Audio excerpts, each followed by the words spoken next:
Hey guys, it's Zachary and I'm here out of breath, sweating on a bright Saturday morning at 4:10 in Green because this behind me is the Puma Nitro Run Club.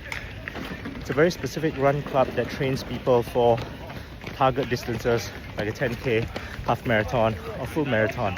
Now what has this got to do with tech? Not the run club itself, but there are a couple of people running here that I would actually like to talk to. Hi, I'm Vanessa. I'm a 5K national record holder. Hi, I'm Sean. I like to run 5K and 10K races. I am Ben. I'm the record holder for the Ironman distance. I think as sports watches improve, they become more and more similar. The basics are there, all the same already. So you have distance and you have time, and then as a bonus you have heart rate. I think for beginner runners or anyone who just wants to get fit, this is more than enough. For a smartwatch. Yeah, I think it's great now that consumers have a lot more options and available these features that are coming out. But I think as a new runner, maybe the core features are the most important, like GPS, distance, pace, and heart rate. If you get this right, I think that's all you need really as a new runner. I completely agree. I feel like the essentials are always there in every smartwatch. So you can just pick anyone up. Other smartwatches, some of them got like cadence, some of them got those calorie burners, but I also take them as a pinch of salt because we don't know how accurate these things are as well. Knowing how to use them is more important than the actual data. Like you still have to go and educate yourself, like what this ground cadence or what the heart rate means. As a consumer, you cannot just take it as much value. You have to go and do your own research and know how to interpret and optimize your training with the data. Yeah, I agree. You need to know what data is actionable for you. So one example is using heart rate. For me, when I want to do my easy runs, I make sure that my heart rate is capped at below a certain level. So I just use my watch, programming it in and say if I run above this heart rate, it tells me slow down, which I do. So that's actionable and it can affect your training.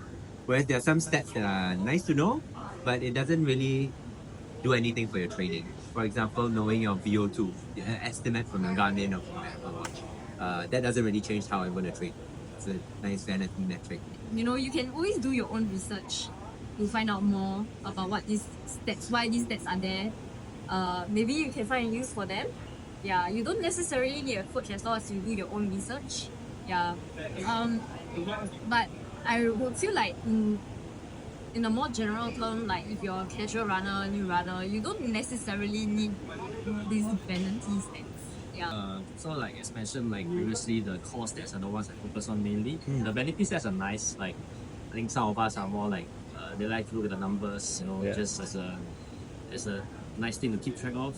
Going back and like see how much you improve, like even like cadence. Even I don't really use data, but it's interesting to see. We can add one thing. So there's the stats that you can use immediately, and then the stats that give you the big picture. So I think a good thing about smartwatches now is the apps that they upload automatically into the cloud, and then you have a nice history of your training, which is that's quite troublesome to do, but with pen and paper. Something about AI is that they don't really yet have that human touch. So when you're having a coach, you can relay to them, oh, I'm feeling a bit sick today.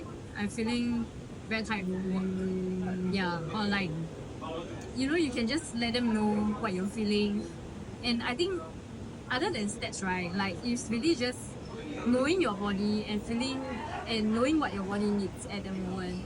So in that sense, I feel like AI has not gotten that human touch, and whereas like a human coach can relate and adapt your workout for you. I think the key thing of improving in endurance sports is consistency. So whatever works for you that helps you improve your consistency will help you get better.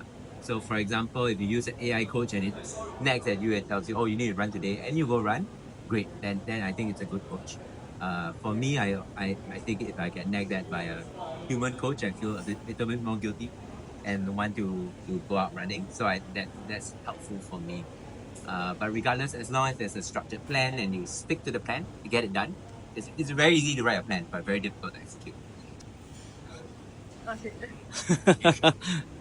Garmin 235, very dinosaur watch, has a basic features. I think the GPS is good. heart rate.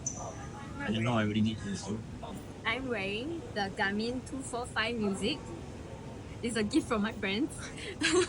But personally, yeah, honestly, the heart rate is all I kind of need to kind of track it sometimes. Yeah, but I don't really do zooms myself. But one of the features that I personally like on and it helps me for Garmin ride is the LED feature. The one where it auto LEDs and vibrate if I set it to a certain time. I use the Apple Watch Ultra Ah, because my race for Ironman is 9 hours. So I need something with very long battery life. But I also like it because then I can just wear one watch for my whole day. So it does my sports and also my day. okay, good. Thank you very much. I think that's it. Thank you.